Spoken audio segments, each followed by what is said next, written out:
Salam əziz izləyicilər, hər birinizi xoş gördük. Bugün sizlərə mətn və onun əlamətləri haqqında məlumat verəcəyik. Yəni mətn anlayışını, mətnin quruluşunu və əlamətlərini izah edəcəyik. İzaha keçmədən əvvəl sizlərdən kiçik bir rica, həmişə olduğu kimi, yəni videonu bəyənməyi və kanalı izləməyi unutmayaq. Başqa yoldaşların da bu videodan faydalanması üçün linki paylaşıb dəstək ola bilərsiniz. Öncədən hər birinizə təşəkkür edirəm. Keçək mövzumuza. Ümumiyyətlə mövzumuz dediyimiz kimi mətn və onun əlamətləridir. Yəni mətn nədir? Mətn anlayışını, mətn dedikdə biz nə başa düşürük? Bunları vurğulayacaq əsasən. Yəni mətn deyəndə siz nə düşünürsünüzsə, yəni o formada, yəni eyni mövzu ilə bağlı, eyni fikri ifadə edən cümlələr toplusunun yığınıdır mətn. Yəni birləşmiş bir neçə cümlə birləşib, yəni ən az indi bəzən deyirlər, bəlkə də bir cümlədən ibarət mətnlər var, amma əsasən mətnin xüsusiyyəti var da. Mətnin giriş hissəsi olur, əsas nəticə hissəsi olur. Düzdür, bir cümləlik mətnlərdə bunları ifadə etmək biraz çətin olur. O geniş, məsələn, atalar sözləri var ki, daha da geniş məzmun ifadə eləyir və s. və s. Bu ola bilər bəzən. Amma əsasən mətn eyni fikir və mövzu ətrafında bir neçə cümlənin birləşməsinə əmələ gələn bir vahiddir, bir topluluqdur. Yəni bunu belə düşünək ki, cümlələr toplusu daha doğrusu.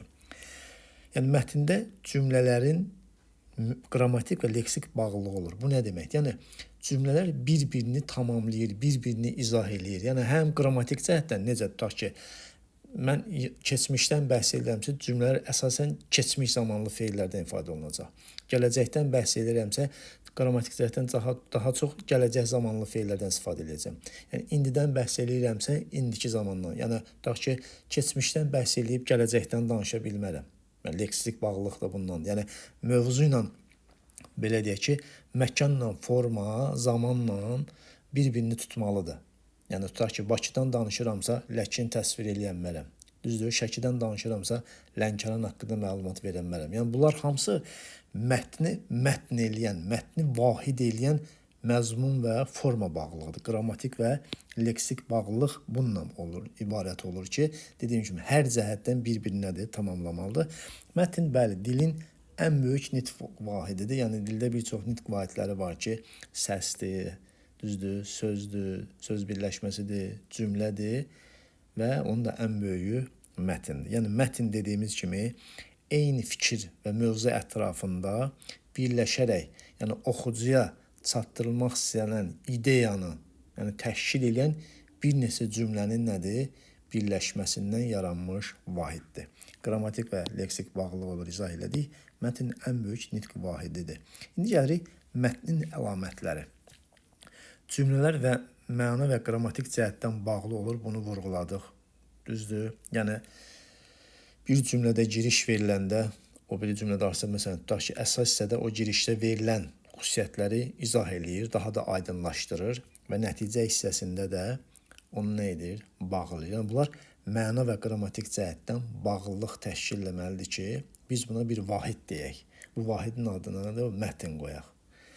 Başlıq olur mətnlərdə və yaxud da biz ona başlıq qoya bilirik. Məsəl üçün, tutaq ki, hər hansı bir mətnə, tutaq ki, təhsildən bəhs edən mətnə təhsil və elm haqqında məlumat verir. Tutaq ki, məktəb günündən bir bəhs edən bir mətnə məktəbdə bir gün deyə başlıq qoya bilərik və s. 3 hissədən ibarət olur. Giriş, əsas nəticə hissə. Növbəti dərslərimizdə bu haqda məlumat verəcəyik. Onu bəri başdan deyim ki, bəli, bu kanalı izlədikdə bildirişləri açıq qoyun ki, video yüklənəndə ondan xəbəriniz olsun. Giriş hissədə dediyim kimi, hər hansı bir nədən danışacaqsa onun haqqında ilkin məlumatlar verilir. Əsas hissədə o məlumatlar daha da genişləndirilir, oxucuya izah olunur. Nəticədə də müəyyən bir yekun qərar verilir. Mətnin bütün cümlələri eyni mövzuya xidmət edir. Baxın, mətnin əsas mövzusu ideyası olur. Məsələn, bir mətn, tutaq ki, bir neçə abzasdan ibarət ola bilər. Hər abzasın özünün daxili mövzusu ola bilər. Amma ümumilikdə bunlar hamısı vahid mövzuya xidmət eləyir. Məna və ifadə bütövlüyü olur ki, ona da məhz biz mətn deyirik. Yəni burada ifadə bütövlüyü olmazsa biz ona konkret mətn deməliyik. Bunu vurğuladıq. İndi gəlirik mətnin quruluşu. Mətn abzaslardan ibarət olur. Bəli, bir abzasdan ibarət olan mətn olur. Biz indi MİQ və sertifikasiya imtahanlarında əsasən daha çox bir abzaslı mətnlərdən ifadə, amma buraxılış imtahanlarında isə bir neçə abzasdan ibarət böyük həcmli mətnlər qarşımıza çıxa bilir. Abzasda nədir? Mətndə hər yeni sətirdən başlanan bir mövzunu ifadə edən hissədir. Yəni hər yeni sətirdən başlanan bir mövzunu ifadə edən hissədir. Hər abzas bir fikir vahiddir. Dediyim kimi ümumi məzmunu özündə saxlamaqla hər bir abzasın özünün daxili mövzusudur ki, bu daxili mövzu da əsas mövzunun açıqlanmasına xidmət eləyir. Məna bağlılığı olmayan cümlə ard-arda yazılsa da mətn əmələ gəlin. Bəli, mətnin quruluşuna baxın. Bir neçə cümlə yığınına biz mətn deyə bilərik. Çünki nümunələr arasında bağlılıq olmalıdır. Yəni bu bağlılıq bir-birini tamamlamalıdır. Tamamlamırsa mətn demirik. Bir nümunəyə baxaq, fikir verin. 100 illiyin ən isti fəslini yaşayırıq. Televiziyada göstərilən şiddət yönümlü filmlər uşaqların tərbiyəsinə mənfi təsir göstərir. Aidiyyatı orqanlar qış aylarında ehtiyacların ödəniləcəyini söylədi. Olimpiyadada yüksək nəticə göstərmiş idmançılarımız geri döndü. Bu cümlədə mövzu fikir müxtəlif, ona görə mətn əmələ gətirmir. Bax, fikir verin bura. Bu nə deməkdir? Bax, 100 illiyin ən isti fəslini yaşayırıq. Tutaq ki, məsələn, yay fəslidir, məsələn. Televiziyada göstərilən şiddət yönümlü filmlər uşaqların tərbiyəsinə mənfi təsir göstərir. Bax, bu cümlə ilə bu cümləni bağlayan bir nəsə ifadə görürsünüzmü? Biri fəsildən danışır, digər isə televiziyada göstərilən şiddət yönümlü filmdən danışır. Növbəti cümlə. Aidiyyatı orqanlar qış aylarında ehtiyaclarını ödənəcəyini söylədi. Əlaqəsiz. Olimpiyadada yüksək nəticə göstərmiş idmançılarımız geri döndü. Yenə əlaqəsiz. Amma indi bax, bura fikir verək. Bədii əsərlər insanın mənəvi duyğularına müsbət təsir etməlidir. Sənətkarlar da bu düşüncələrin fərqində olmalıdır. Fikir verin. İnsanın mənəvi duyğularına təsir göstərmək, bu düşüncə. Tarix boyu mənəviyyata toxunmayan əsərlərin ömrü qısa olmuşdur. Fikir verirsiniz, mənəviyyata toxunmayan, duyğulara müsbət, mənəvi duyğu.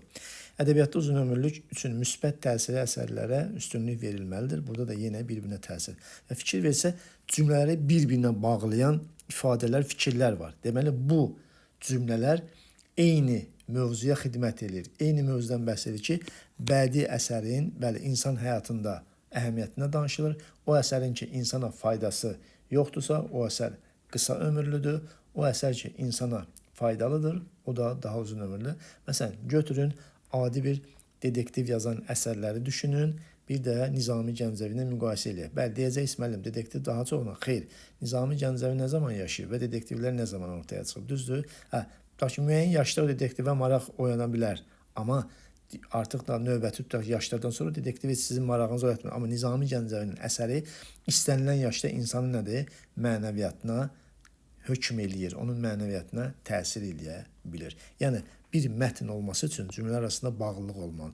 Burada heç bir bağlılıq olmadığı üçün biz buna mətn deyə bilmərik, amma buna isə bəli, mətn deyə bilər. Çünki bundakı cümlələrin hər biri bir mövzuya xidmət eləyir. İndi gəlirik mətnin növləri. Ümumiyyətlə, mətnin növləri deyəndə nədən danışılır? Mətn dediyimiz kimi, hər bir o cümlələr, bir mövzuya xidmət edən cümlələrində özlərinin xüsusiyyətləri var. Özlərinin ifadə tərzi var. Bax, bu ifadə tərzlərinə görə, məzmununa görə, şəklinə görə, yəni təsir xüsusiyyətinə görə 3 növə bölünür. Nəqli mətnlər var, təsviri mətnlər var, bir də mühakimə mətnlər var. Yəni, bu hər bir mətnin öz funksiyası var. Yəni, özünün belə deyək ki, xitab etmə əhəmiyyəti var. Yəni, bu mətndən mən nə üçün, tutaq ki, hansı mövzudan bəhs edilir, mən hansı mətndən istifadə etməliyəm, bu fikrimi çatdırmaq üçün hansı mətndən istifadə etməliyəm. Deməli, bunların hər birinin öz funksiyası var, dili xüsusiyyətləri var, quruluşu ilə də fərqlənir. Məsələn, mühakimə mətni ilə nəqli mətnin dili eyni ağırlıqda ola bilməz. Mühakimə mətnlərdə biraz nədir? Samballı, yəni əsaslı fikirlərdən istifadə edilir. Amma nəqli mətndə adi danışıq nədir? Üslubundan da istifadə eləyə bilərik. İndi biz keçək nəqli mətndən başlayaq. Nəqli mətn nədir? Nəqli mətn bizə nə deyir? Onu vurğulamaq istəyirəm. Yəni, nəqli sözü adından görünür ki, nəql eləmək. Bax, nəql etmək. Nəql. Nağıl. Nağıl. Düzdür? Nəqli mətn nağıl eləyir. Yəni, nağıl danışır. Nəql eləyir bizə. Yəni, hər hansı bir hadisə əvvəldən sona qədər təsvir olunur. Yəni, burada artıq mən başıma gələn hər hansı bir hadisəni nəql eləyirəm, danışıram, qarşımdakı nədir? Çatdırıram. Yəni, bu hadisənin əvvəldən axıra qədər, yəni baş vermiş hadisələrin ardıcıllığı ilə nəql, yəni normal şəkildə nəql edirəm də. Yəni mən tutaq ki, hadisəni kəllə-mayallaq, yəni ayaq-baş danışmaram. Başdan ayağa səliqəli şəkildə nədir? Təsvir edirəm. Nəqli mətnin əsas xüsusiyyəti hadisənin ardıcıllığıdır. Burada hərəkət ön plandadır, təsvir isə köməkçi rol oynaya bilər. Amma mən orada əsas dinamika var burada. Baxın, nəqli mətnlərdə hərəkət ön planda, dinamika. Daim elə bir ki, nəysə haqqında məlumat verirəm. Tutaq ki, bu suallara cavab tapmaq mümkündür. Kim, nə? Hadisəni danışan, qulaq asan, eşidən və s. Nə zaman baş verib, harada baş verib, necə baş verib, nə edir? Bax, bu suallara cavab verərək biz nəqli mətni təsvir edə bilərik. Nəqli mətnlər dediyi kimi hekayə, xatirə, gündəlik, tərcümeha, tarix yazılanlar və s. xəbərlərdə geniş istifadə olunur. İndi nümunəyə baxaq. Bax, fikir verin, nəqli mətnə bir nümunə verirəm sizə. Bir gün səhər tezdən məktəbə gedirdim. Hava səlimə təravətli idi.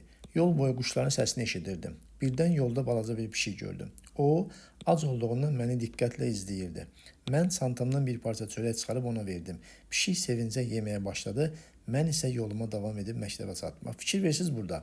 Hadisə əvvəldən axıra qədər təsvir olunur. Yəni, gedirdim hadisə. Düzdür. Dediyim kimi, təsvir köməkçi rol oynaya bilər. Təsvirdir, köməkçi rol oynaya bilər. Yol boyu eşidirdim hadisə. Balaca pişik gördüm, hadisə. Adı məni diqqətlə izləyirdi, hərəkət, dinamika. Bir çörək çıxartdım, ona verdim, dinamika, hərəkət. Pişik sevincə yeməyə başladı, dinamika, hərəkət. Mən də yoluma davam etdim, çatdım, məktəbə çatdım. Yəni, bir yerdən başlayıram, sona qədər onu təsvir edim. Yəni, məktəbə getdiyim yolda başıma nə gəldi və sonda nədir? Məktəbə çatdım.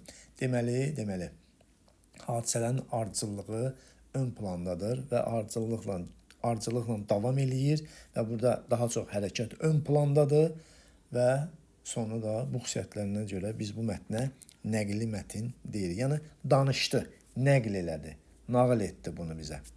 İndi gəlirik təsvir. Təsviri mətn adı üstündə təsvir, göstərmək. Baxın, təsviri mətn, bu şəkil, fotoqraf şəkildən göstərir. Təsviri mətn isə sözlə çəkir, sözlə təsvir edir. Təsvir edir. Yəni, rəssam rənglərlə, amma sənətkar isə bunu sözlə çəkir. Yəni, tutaq ki, insanın portretini sözlə çəkirlər. Aydın oldu, sözlə ifadə edirlər.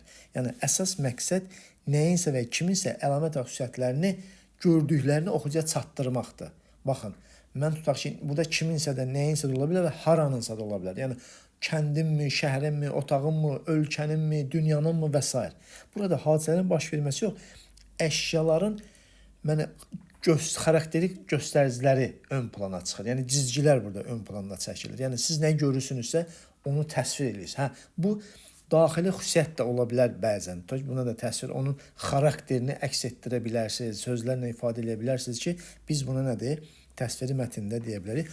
Oxucu təsvir mətni oxuyarkən gözündə obrazı canlandıra bilər. Həmin o yeri canlandıra bilər. Harda, tutaq ki, hadisə harda baş verir? Məsəl üçün, soyuq bir qış günündə.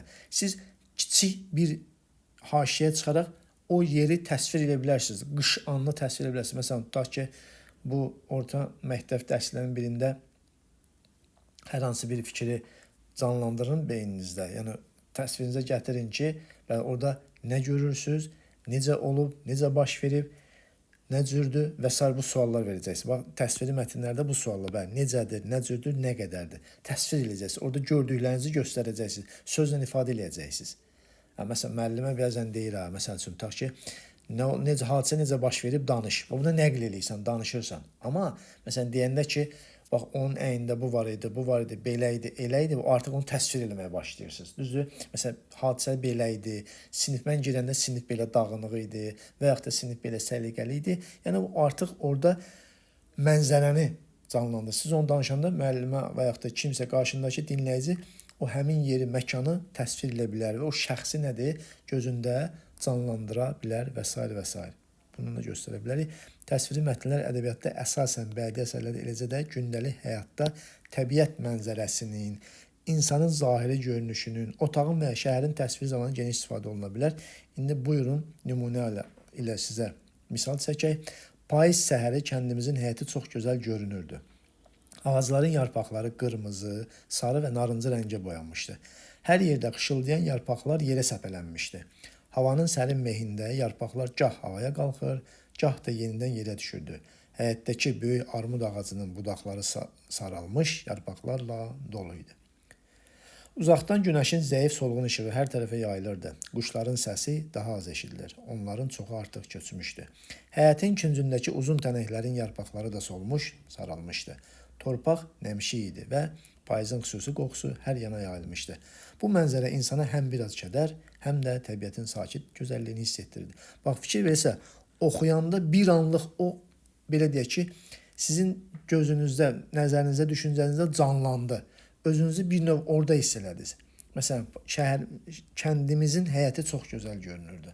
Ağacların yarpaqları qırmızı sarı, o saat beynimizdə o canlanır. Onun şəkli gəlir qarşımıza. Yəni, bu mətndə hadisələr oluyor, yalnız təbiət mənzərəsinin təsviri verir. Ona görə buna mətin, təsviri mətin deyilir. Yəni, gördünüzsə, o epizodu bizə canlandırdı. Payızın səhərini o kənddə bizə canlandırdı. Düşün, indi gözünüzü yumun, kənddə keçirdiyiniz bir günü xatırlayın və o günü artıq o kəndinizin evinizdəki həyətinizi təsvir eləyin. Yəni, o artıq həyətdə nə görürsünüzsə, nələr var, məsələn, toyuq cüzəmi, heyvanmı, çox gözəl yaşıllıqmı və s. onu canlandırın. Bu artıq təsvir eləyəcəksiniz. O canlanırsa, bu artıq bir nədir? Təsvir oyadır. Bu da təsviri mətin adlanır. İndi gəlirik mühakimə mətninə. Mühakimə mətninin bunlardan bir fərqi var. Yəni, burada hər hansı bir mühakimə mətnlərdə əsas bir məqsəd var. Hər hansı bir fikri izah etmək, sübut etmək, inandırmaq. Baxın, məqsəd var. Bir fikri izah etmək, dəlillərlə sübut etmək və səbəb-nəticə əlaqəsini göstərmək. Yəni, burada artıq müəllif oxucunu inandırmağa çalışacaq. Nəyəsə onu qane etməyə çalışacaqsınız. Mühakimə mətnlərinə əsasən niyə və nə üçün suallarına cavab verilir. Bu tip mətnlərdə hadisə və təsvir deyil, fikrin axını və əsaslandırma ön plandadır. Yəni, dediyimiz kimi, nəyəsə inandıracaqsınız bu adama. Yəni, bunu da nəyəsə göstərəcək. Məsələn, tutaq ki, elmin insan həyatına faydası haqqında danışırsınız və onu göstərirsiniz. Bax, elmin bilsən, sənə bu faydası olacaq, belə-belə olacaq. Sən bunu eləsən, bunu çox görəcəksən, bununla eləsən, bununla yedim. Tutaq ki, məsələn, maşın haqqında məlumat verirsiniz. Deyirsiniz, bax, bu maşının faydaları budur, sadalayırsınız. Maşından istifadə edənlər bu qədər fayda görür, istifadə etməyənlər bu qədər fayda görür və s. və s. Yəni, nəyisə inandırmağa çalışacaqsınız, fikrini izah edəcəksiniz. Məsələn, nümunə verək. Hər bir insan üçün kitab oxumaq böyük əhəmiyyət daşıyır. Kitablar yalnız bilik mənbəyi deyil, həm də düşüncə tərzini formalaşdıran vasitədir. Oxuyan insan dünyaya daha geniş baxır, hadisələri daha dərindən dərk edir. Əksinə, kitabdan uzaq olan şəxs həyat hadisələrini məhdud çərçivədə görür. Məsələn, çoxlu roman oxuyan bir gənc müxtəlif insan xarakterini tanıyır və bu onun ünsiyyət bacarığını artırır. Elmi kitablar isə insanı araşdırmağa, səbəb-nəticə əlaqəsini tapmağa öyrədir. Ona görə də kitab oxumaq həm təhsil, həm də şəxsi inkişaf üçün vacibdir. Bəzi insanlar kitab oxumağa vaxt yoxdur deyə bəhanə gətirirlər. Halbuki, gündə 20 dəqiqə belə oxumaq insanın həyatına yeni biliklər qatır. Dünyada uğur qazanmış insanların əksəriyyəti oxumağı həyatlarının ayrılmaz hissəsinə çeviriblər. Deməli, kitab oxumaq uğurun açarlarından biridir və hər kəs buna xüsusi diqqət yetirməli. Fikir verdinizsə, burada kitab oxumağın faydalarından danışır və mənə inandırmağa çalışır ki, kitabın faydası nədir? Baxın, həm təhsil, həm də şəxsi inkişaf üçün vacibdir. Yəni, mən gündə 20 dəqiqə kitab oxusam, mənim söz ehtiyatım artar. Yəni, kitab oxumağın uğurlarından danışır. Kitab oxumağın faydalarından danışır. Məsələn, düşüncə tərzinə təsirindən danışır. Oxuyan insan dünyaya daha geniş baxır, hadisələri daha dərin dərk edir və s. Fikir verici, bunların hamısını hissə-hissə mənə izah etdi. Yəni, kitab oxumanın əhəmiyyətini izah edir və sübut edir. Ona görə buna biz mühakimə mətn deyirik. Və nə üçün mənə kitab faydalıdır, niyə oxumalıyam suallarının da cavabını bax, bu mətndən ala bilirəm. İndi biz bu hər üç mətni cədvəllə müqayisə edirik. Nəqli mətn, təsviri mətn, mühakimə mətn, xüsusiyyətləri, hadisə və hərəkətlərin ardıcıllığı, təsvir, insan, əşya, məkan və s. təsviri, mühakimədə fikrin izahı və sübutu. Suallar: kim, nə zaman, harada, necə, nə edir? Cavab axtarılır bu suallara. Necədir, nə cür, nə qədər sualına cavab verirsənsə, bu təsviri mətndə olur. Niyə, nə üçün suallarına cavab tapa bilirsənsə, bu da mühakimə mətnlərdə olur. Məsələn, nümunə verək, bir cümləlik. Dünən kitabxanaya getdim, kitab götürdüm. Hadisə, ön plandadır hadisə. Park yaşıl ağaclarla bəzənmişdir. Çünki təsvir, şəkil sözlə çəkir. Elm inkişaf etməsə cəmiyyət geridə qalar. Bu da sübut edir. Bax, sübut edir ki, nə olmasa nə olar. Səbəb-nəticə əlaqəsini göstərir. Son olaraq da deyək ki, bəli, mətnlər 3 əsas növə bölündü. Nəqli mətnlər hadisələr ardıcıllıqla danışır. Təsviri mətnlər əşyaların, insanların və məkan xüsusiyyətlərini təsvir edir. Mühakimə mətnləri də səbəb-nəticə əlaqələrini qurmaq üçün səbəbləri izah eləyir, fikirlərini sübut edir, əsaslandırır, qarşısındakı oxucunun da müsbət rəy formalaşdırmağa çalışır. Bəli, əziz izləyicilər, əziz həmkarlar, əziz abituriyentlər, mövzumuzu yekunlaşdırdıq. İnşallah dinləmisiniz, bir fayda götürmüsünüz. Sonunda yenə sizdən kiçik bir ricam. Videonu bəyənməyi və kanalı izləməyi unutmayaq. Kanalın bildirişlərini açıq qoyun ki, hər yeni mövzuda sizə məlumat gəlsin. Sağ olun, növbəti dərslərdə görüşmək ümidi ilə.